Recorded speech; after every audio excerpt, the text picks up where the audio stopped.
Hello there, this is Krishna and I welcome you to physics Gyan Mukesh Nayak channel.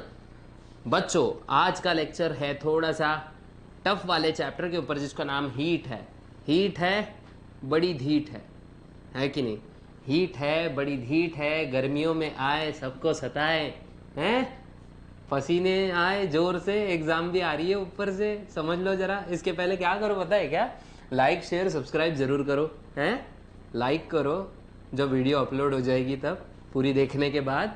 उसके बाद share भी करो अपने दोस्तों के साथ, बिकॉज प्यार जो है ना बांटने से बढ़ता है। और उसके बाद शेयर दबा के करने के बाद कुछ डाउट आए ना, नीचे कमेंट बॉक्स में पूछते जाओ। पूछने के बाद डाउट के आंसर आएंगे, ज़रूर आएंगे। मेरे डाउट के आंसर्स आएंगे, है ना? मेरे करण अर्जुन आएंगे, वैसे डाउट के आंसर्स आएंगे, ऐसा दिमाग में ले यार, है ना? और उसके बाद क्या करो, सब्सक्राइब कर दो, बेल नोटिफिकेशन आइकॉन जरूर दबाओ, ठीक है? क्या करो, बेल नोटिफिकेशन आइकॉन जरूर दबाओ, क्योंकि उसी से आप लोग को क्या होने वाला है, नए नए वीडियोस के इन्फॉर्मेशंस मिलते रहेगी, नोटिफिकेशंस मिलते रहेगी, ठीक है? अब देखते हैं, हमारा सबसे पहला टॉपिक है इसमें लैटेंट हीट।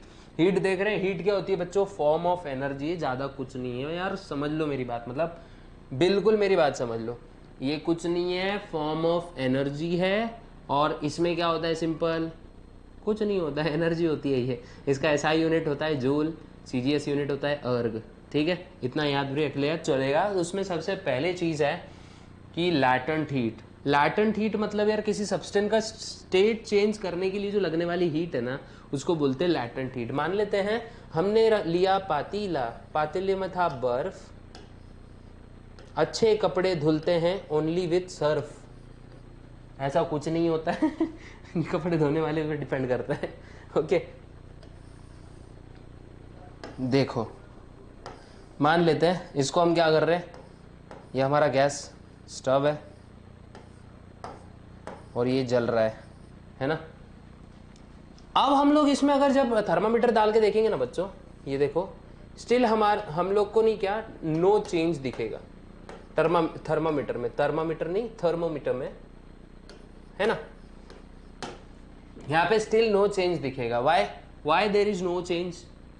बिकॉज वो जो हीट है ना, ये सॉलिड को लिक्विड करने में इस्तेमाल हो रही है। और इसी को हम क्या बोलते हैं? ये ऐसी हीट जो सॉलिड को लिक्विड में कन्वर्ट कर रही है, उसको बोलते हैं specific latent heat of fusion. क्या बोलेंगे? तो लैटेंट हीट बच्चों कितने टाइप्स की? लैटेंट हीट ये होती है कितने टाइप्स की? सबसे पहले फ्यूजन वाली, specific latent heat SLH of fusion, है ना? Specific latent heat of fusion. और दूसरी होती है latent heat of vaporization, specific latent heat of vaporization, है ना? Specific latent heat of vaporization, ये दो टाइप की हीट्स होती है यहाँ पे, ठीक है? कितने? दो टाइप की लैटेंट हीट्स देखी बच्चों, एक है लैटेंट हीट ऑफ फ्यूजन, दूसरी है latent heat of vaporization. Latent heat of fusion किसको बोलेंगे बच्चा लोग? लैटेंट हीट ऑफ फ्यूजन मतलब ये होता है कि ये ऐसी हीट होती है जो क्या करेगा, और ये भी कांस्टेंट टेम्परेचर पे। The amount of heat at constant temperature. देखो, बुक वाली डेफिनेशन देख लेते हैं पहले, क्योंकि आंसर मार्क्स तो यहीं से मिलने वाले। अपने को समझ तो लिए हमने भाई कौन सी हीट होती है जो सॉलिड को लिक्विड में करने के लिए जो यूज हो रही है, हीट जितनी अमाउंट लग रही है हीट की, है ना? तो देखो, अपना specific latent heat of fusion देखते हैं, ठीक है? Specific latent heat of fusion, है ना? Specific latent heat of fusion. ससुरा बार बार ब्लर कर रहा है ये, हैं? फोकस कर, इधर फोकस कर भाई, ब्लर हो जाते हो, ठीक है?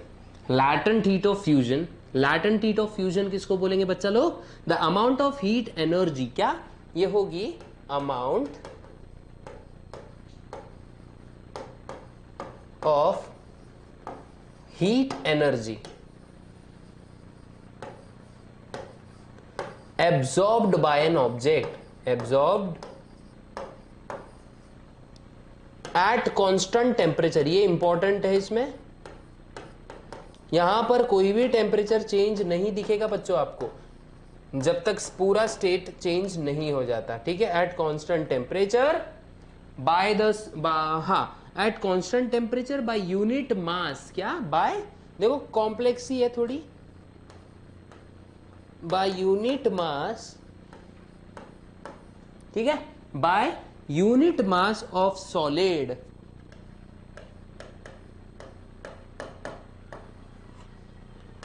to get converted into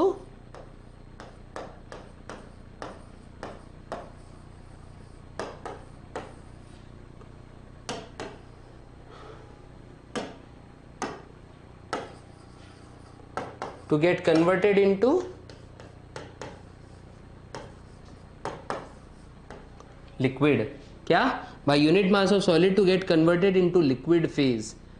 solid से लिक्विड बनने के लिए जो भी एनर्जी लग रही है, हीट एनर्जी लग रही है, उसी को बोलेंगे हम लोग specific latent heat of fusion, fusion बोलेंगे, ठीक है। इसके बाद आता है बच्चों लैटेंट हीट ऑफ, इधर पे ही देखते हैं, इधर इसी को लिख लेंगे, थोड़ा चेंज कर लेते हैं, है ना।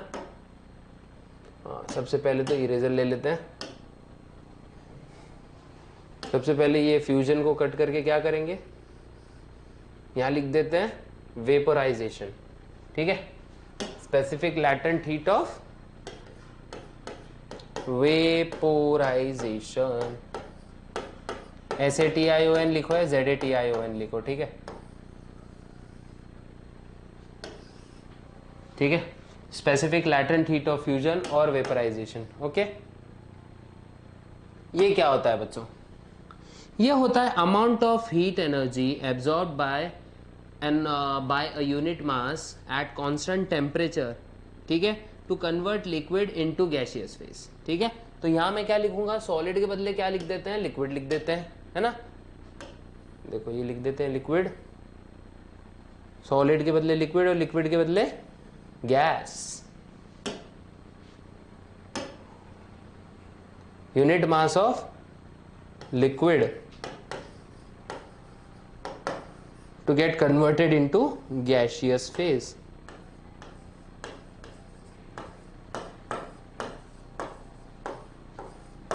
है ना, to get converted into gaseous phase। इसी को हम क्या बोलते हैं, latent heat of vaporization, क्योंकि वेपर्स फॉर्म हो रहे हैं ना बच्चों यहाँ पे, इसलिए वेपराइजेशन, ठीक है। अब नेक्स्ट वाला कॉन्सेप्ट आता है हम लोग का, देखो होप्स अपैरेटस के लिए एक छोटी सी शॉर्ट वीडियो बनाएंगे अलग सी, है ना, क्योंकि होप्स अपैरेटस अच्छा है, लेकिन जो जो पॉइंट्स हम लोग इसमें कवर कर सकते हैं वो पूरे कवर कर लेंगे, ठीक है। और होप्स अपैरेटस के लिए एक छोटी सी शॉर्ट वीडियो बनाएंगे, ओके।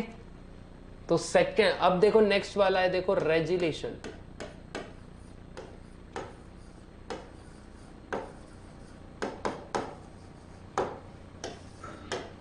रेजिलेशन, ठीक है।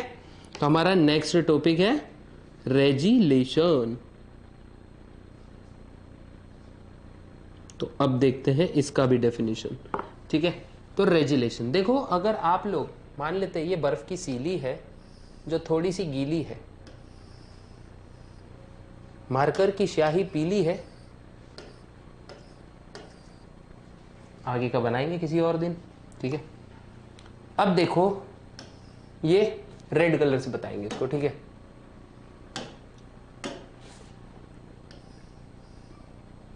अब देखो ये रेड कलर क्या है बच्चा, ये रेड कलर ना ये धागा है, ये रेड कलर धागा है, चोर निकल के भागा है ना। और ये ब्लू कलर से हम अपन बता रहे हैं, रेड कलर के ऊपर क्या है, बड़े बड़े ऐसे वेट्स लगाए हैं, ठीक है। मान लेते हैं ये वेट्स, इसके ऊपर ऐसे ऐसे वेट लगाए। अब क्या हो रहा है बताए क्या, ये वेट लगाने से ये जो धागा है ना, ये धीरे धीरे कहाँ की तरफ डिस्प्लेस होगा, नीचे की तरफ, और बर्फ के ये आर पार हो जाएगा। कहाँ हो जाएगा, बर्फ के ये हो जाएगा आर पार। कहाँ हो जाएगा बच्चों, ये हो जाएगा बर्फ के आर पार, लेकिन बर्फ कटेगी नहीं। ये क्या था? जादू। क्या था बच्चों? ये जादू। ये जादू नहीं था बच्चों, ये था रेजिलेशन। क्या था? रेजिलेशन।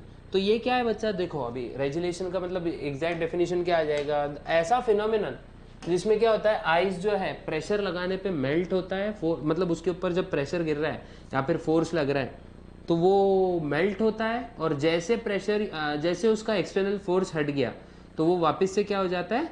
उसी फॉर्म में आ जाता है। मतलब देखो, the phenomenon by which an ice melts under pressure and as pressure is removed ice refreezes, है ना? इसी को हम क्या बोलेंगे?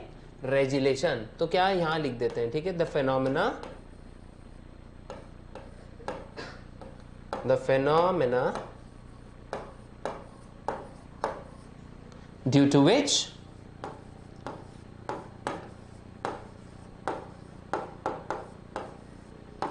ice melts under pressure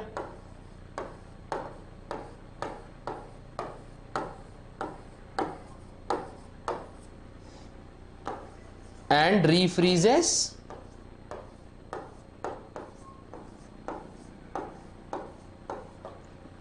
as pressure is removed.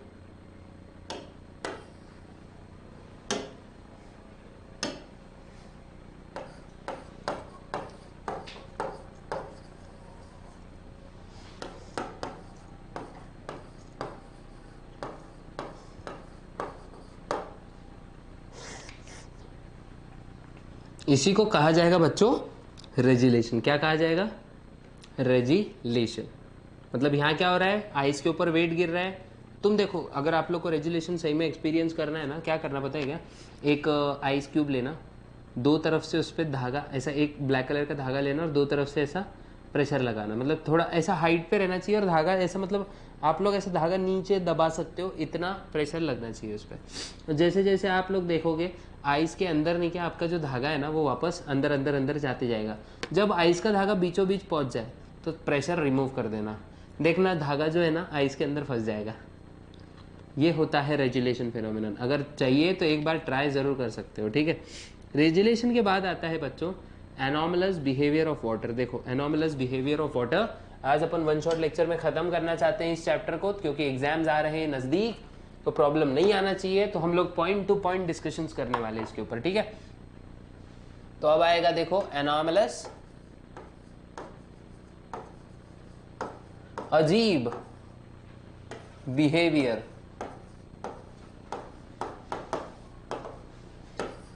Of water. अजीब बिहेवियर ऑफ वाटर या एनोमलस बिहेवियर ऑफ वाटर, ये बच्चों क्यों होता है? सबसे पहले ये जान लो, किसी भी सब्सटेंस को आप जब कूल करोगे तो वो कॉन्ट्रैक्ट होता है, और जब हीट करोगे तो एक्सपांड होता है। सेम गोज फॉर लिक्विड, ठीक है ना? Liquid, all liquids except water, liquid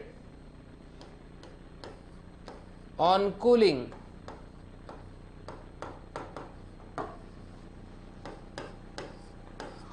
contracts. क्या होता है ये? Liquid on cooling contracts and on heating expands, है ना? Liquid on cooling contracts and on heating gets expand. ये बट वाटर का कैसे है पता है क्या? भाव की झलक सबसे अलग, है ना? भाई की झलक सबसे अलग, खतरनाक होता है वाटर, ठीक है? Water, but water at certain temperature,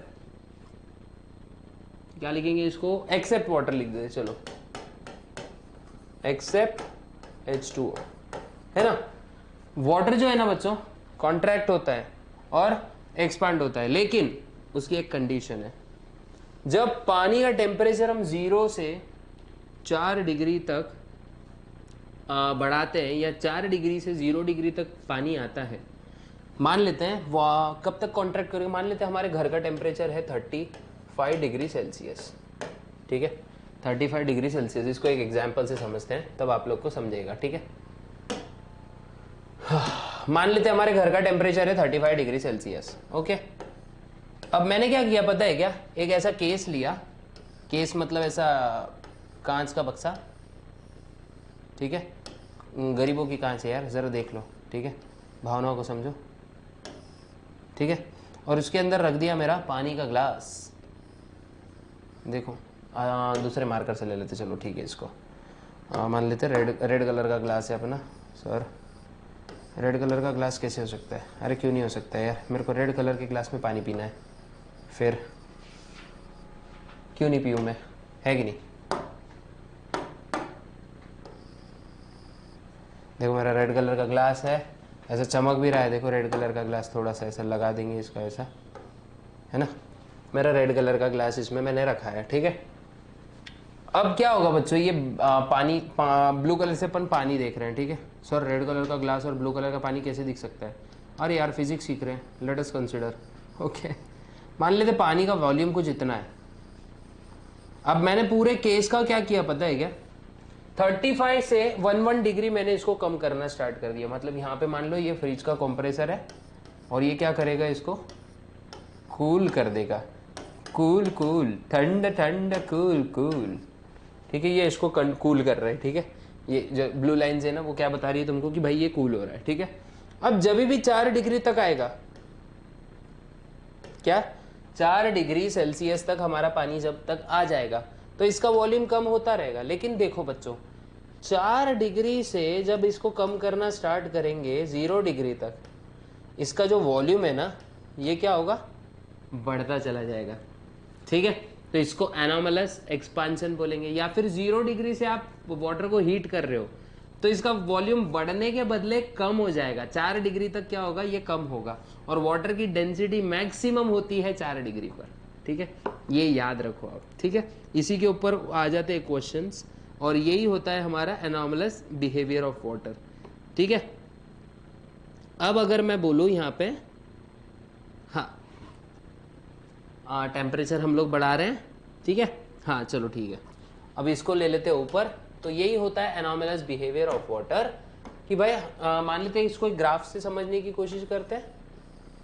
ये हमारा ग्राफ है और ये हमारा टी है, ठीक है। इसको समझने की कोशिश करते हैं ग्राफ से। मान लो ये टेम्परेचर है 0 1 2 3, मान लेते 4 5 6, ठीक है। और ये है हमारी स्पेसिफिक हीट, ठीक है। मान लेते हैं स्पेसिफिक हीट कुछ भी लगा देते, चलो ठीक है, 1000 2000 3000, है ना, 1000 2000 1300 कैसे, 3000 होना चाहिए ना, फिर 4000। देखो जो वॉल्यूम बोल रहा हूँ, वैल्यूज जो है ना, ये डायरेक्टली आप लोग टेक्स्ट बुक में इसका ग्राफ दिया है।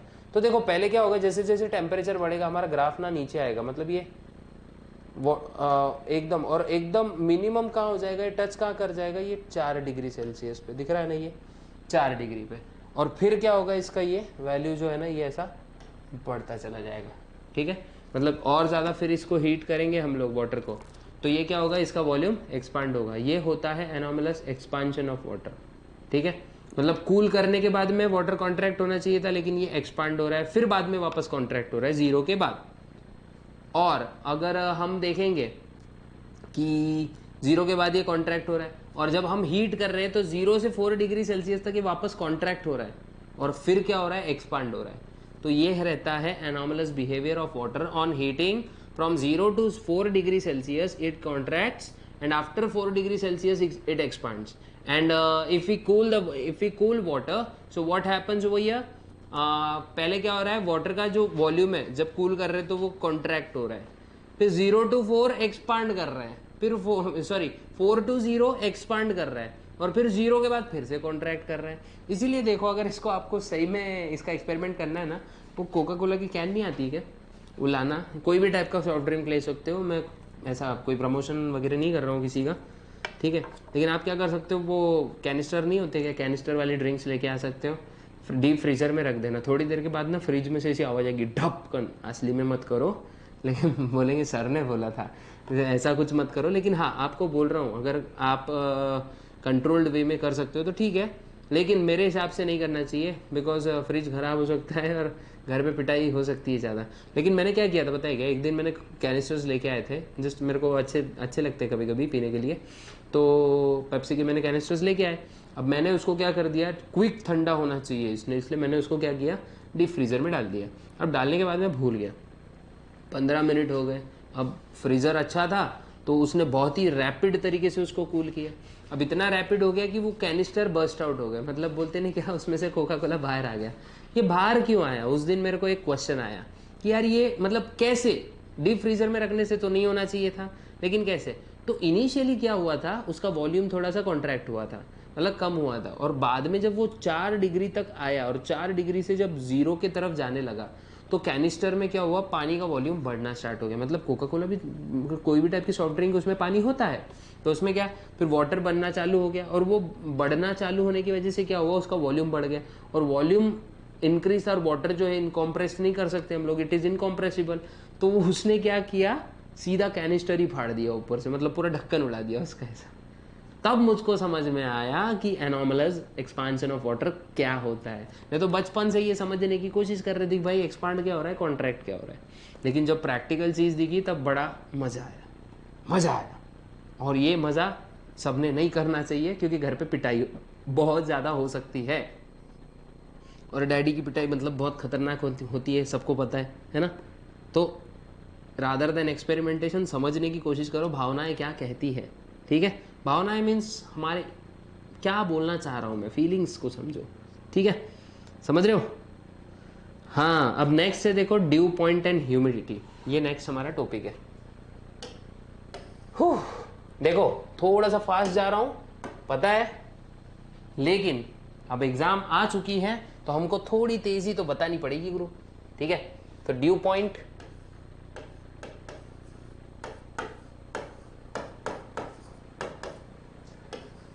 And humidity,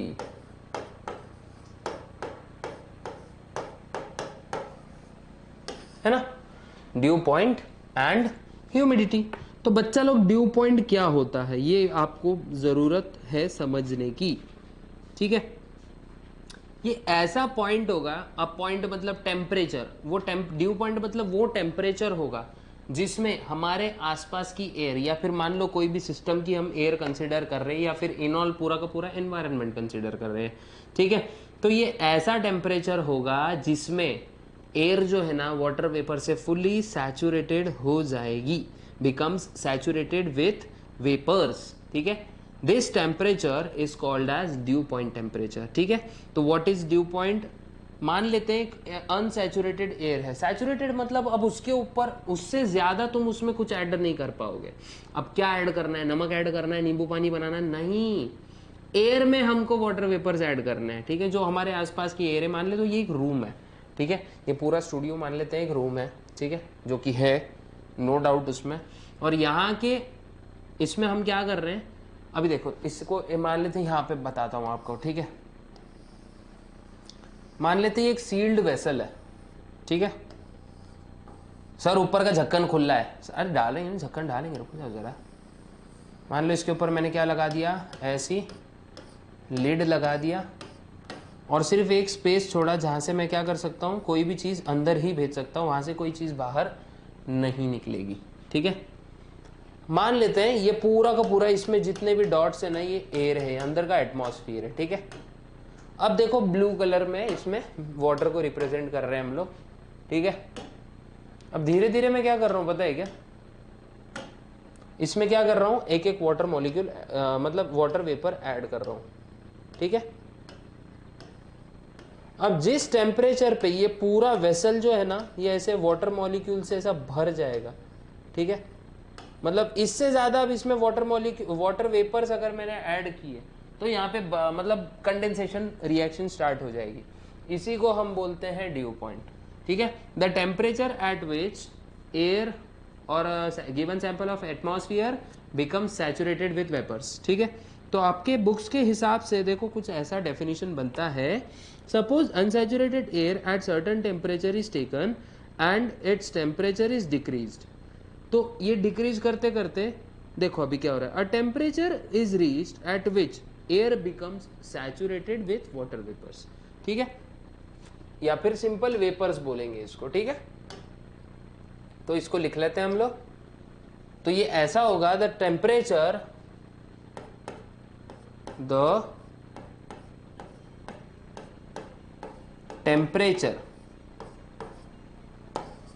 at which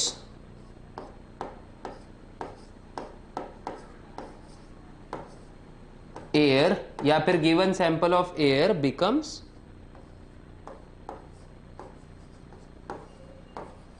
saturated. Saturation मतलब क्या होता है बच्चों, आप लोग ने सॉल्यूशन में भी सुना होगा ये शब्द।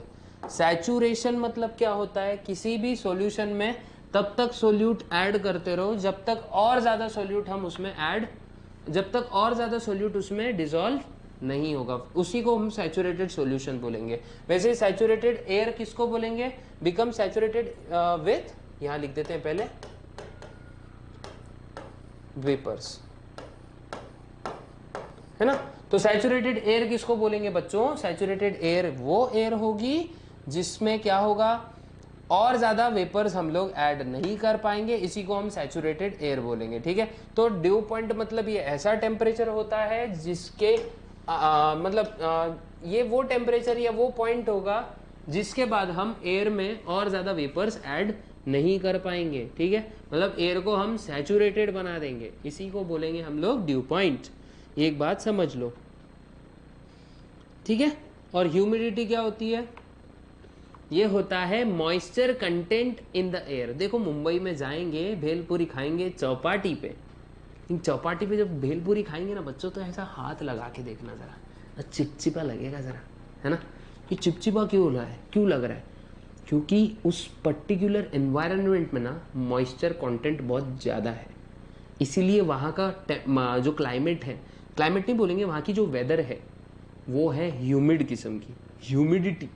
ठीक है, and what is mean by humidity, vapour content of air या फिर मॉइस्चर कंटेंट ऑफ एयर। ठीक है, क्या, मॉइस्चर कंटेंट ऑफ एयर, इसी को हम बोलेंगे ह्यूमिडिटी।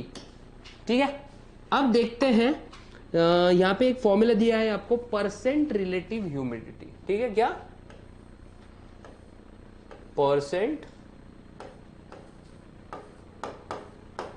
रिलेटिव ह्यूमिडिटी, है ना, परसेंट रिलेटिव ह्यूमिडिटी ये होता है, ये किसके बराबर होता है देख लेते। ठीक है, इज इक्वल्स टू, इसके लिए एक फॉर्मूला है कि भाई actual mass of vapour present in a given volume of air to the mass of vapour required to make air saturated. ठीक है, देखो ये क्या होगा, actual mass of vapour in given volume of air upon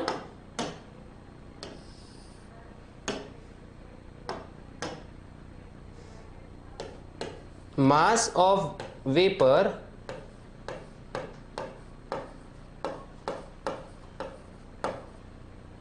required, क्या, mass of vapor required to make। तो यहां तक का शायद आप लोग को फॉर्मूला समझ में आ गया होगा। ठीक है, एक चीज है, और हाँ अब ड्यू पॉइंट तक तो हम पहुंच चुके हैं। अब देखते हैं यूनिट ऑफ हीट, है ना, यूनिट ऑफ हीट। ऐसा यूनिट ऑफ हीट हमने पहले ही देख लिया था कि भाई ये क्या होता है, ये होता है कि एक फॉर्म है एनर्जी का, तो इसका यूनिट होगा जूल। क्या होगा भैया, ब्लर हो गया था, जरा फोकस नहीं करता है कैमरा कभी कभी, है ना, तो कभी कभी हो जाता है।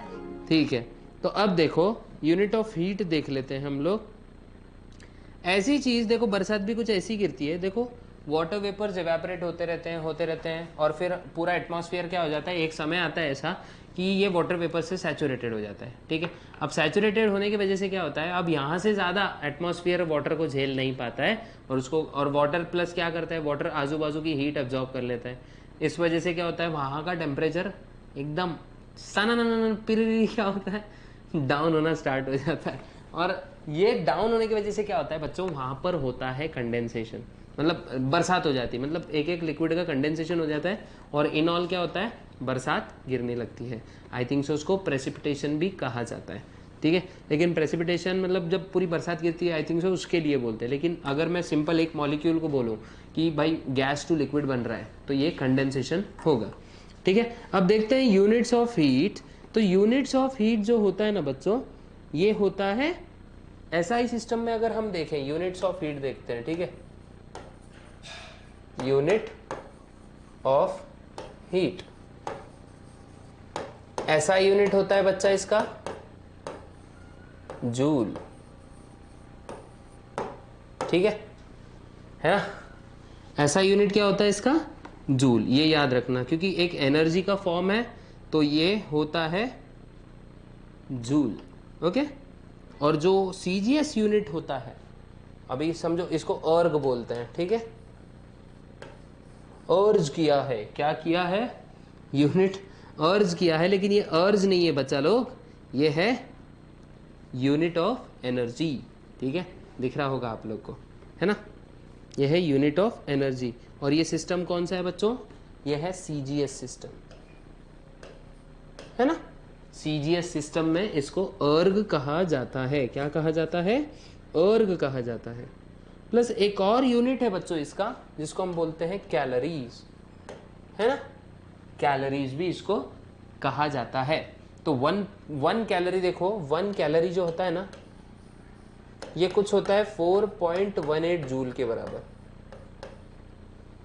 सर ये वैल्यू कहाँ से आई, अरे एक्सपेरिमेंटली कैलकुलेटेड है, आपको हायर स्टैंडर्ड्स में ये चीज़ें देखने को मिलने वाली है, ठीक है, ये चीज़ें आपको देखने को मिलने वाली है। तो एक बार अगर आप शॉर्ट नोट्स ले, सॉरी इसका स्क्रीनशॉट ले सकते हैं तो बिल्कुल ले लें,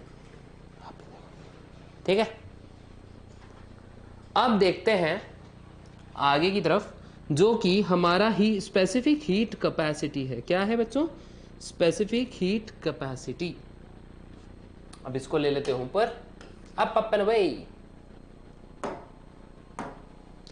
स्पेसिफिक हीट कैपेसिटी,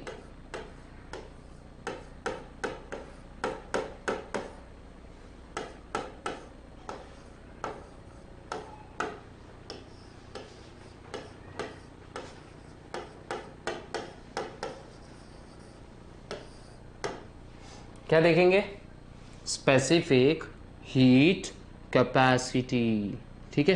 ये क्या होता है बच्चों, अकॉर्डिंग टू द बुक अगर हम देखें, the amount of heat energy required to raise the temperature, क्या, amount of heat energy required to raise the temperature of unit mass of an object by 1 degree Celsius. देखो simple language में अगर बोलूं तो किसी भी एग्जाम में ऐसा मत लिखो बस, हाँ, व्हाट्सएप लैंग्वेज है अपनी, किसी भी ऑब्जेक्ट का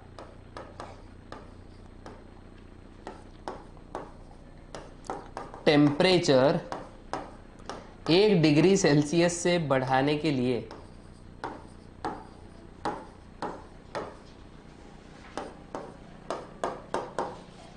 देखो किसी भी ऑब्जेक्ट का टेम्परेचर 1 डिग्री सेल्सियस से बढ़ाने के लिए जो हीट लग रही है हमको, ठीक है, जो हीट हमको चाहिए, जो हीट चाहिए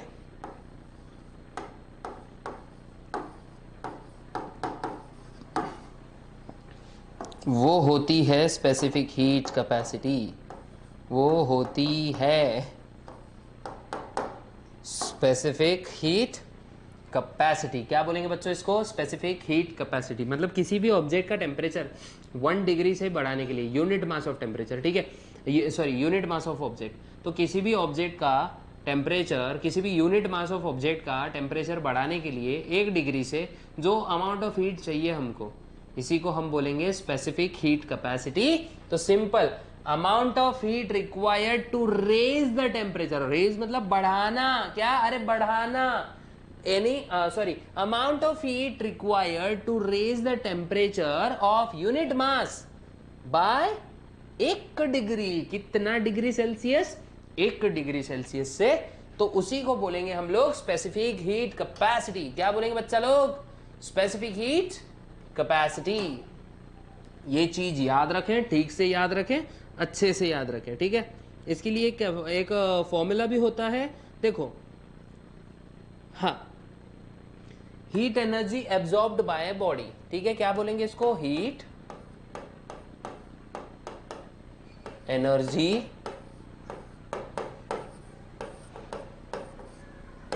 एब्जॉर्ब्ड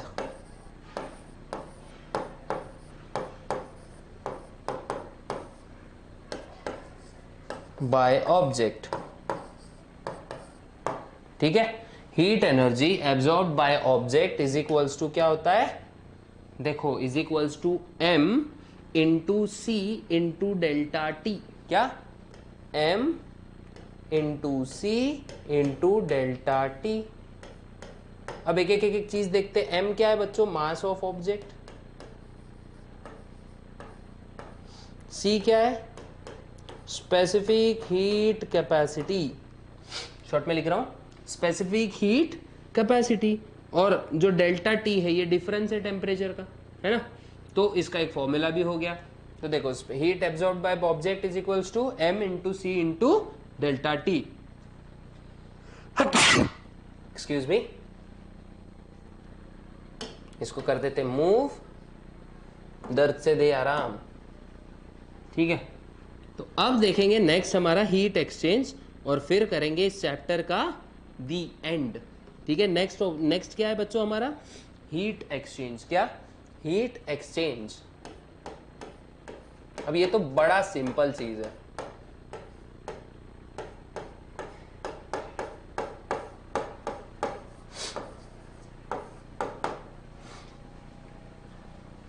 मान लेते 2 ऑब्जेक्ट से बच्चा लोग, देखो एक ऑब्जेक्ट यहां रखा है, ओके, और इसी को टच करके एक और ऑब्जेक्ट रखा है ना। 2 ऑब्जेक्ट्स रखे हैं ऐसे, मान लेते ये दोनों का शैडो है ना।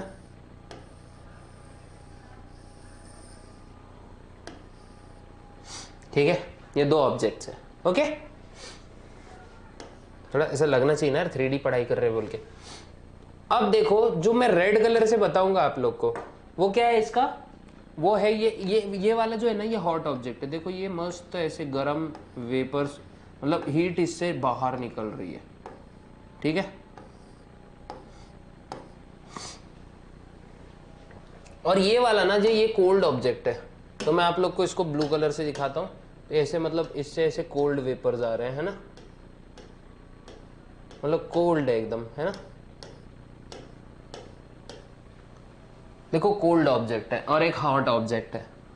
तो कभी भी जो हीट है, येलो कलर से अपन हीट ट्रांसफर दिखाते हैं, तो जो हीट है कब तक इसके पास ट्रांसफर होते रहेगी? जब तक temperature of hot object is equals to temperature of cold object. ये जब तक दोनों बॉडीज के टेम्परेचर इक्वल नहीं हो जाते, तब तक क्या होते रहेगा? ये हीट इधर पे ट्रांसफर होते रहेगी, ठीक है। देखा है ना आपने, पहले क्या होता है, देखो सिंपल, हाँ, कैसा सिंपल तरीके से देखा जाए, अगर मान लेते हैं हमारा हाथ गर्म है और हमने उसको किसी ठंडे बर्तन पे रख दिया, तो हमारे हाथ से ठंडे बर्तन में हीट कब तक जाएगी? देखो मम्मी क्या करती है पता है क्या?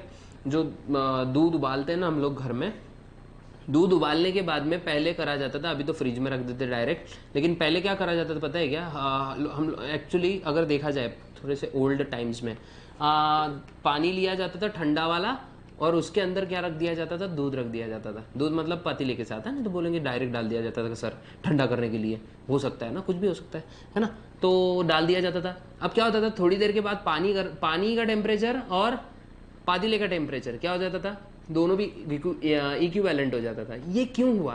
क्योंकि दूध के पतीले ने क्या किया पता है क्या?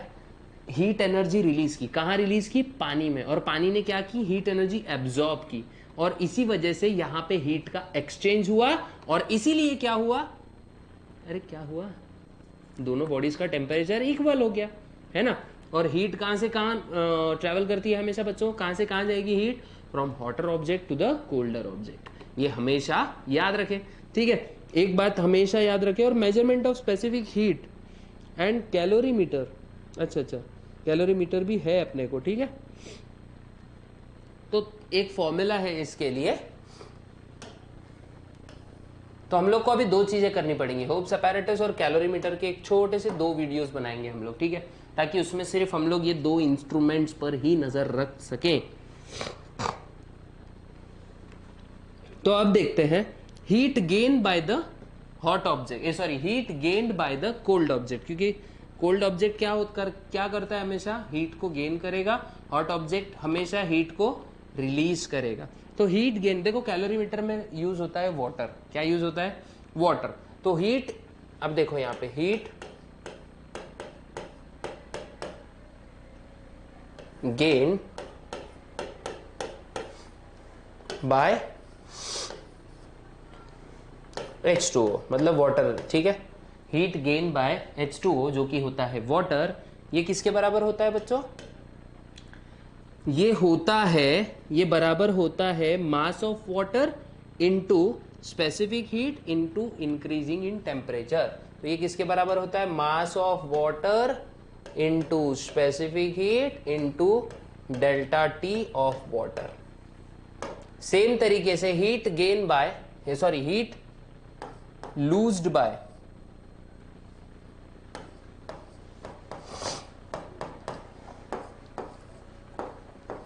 Heat lost by hot object, है ना। तो हीट लॉस्ट बाय ऑब्जेक्ट,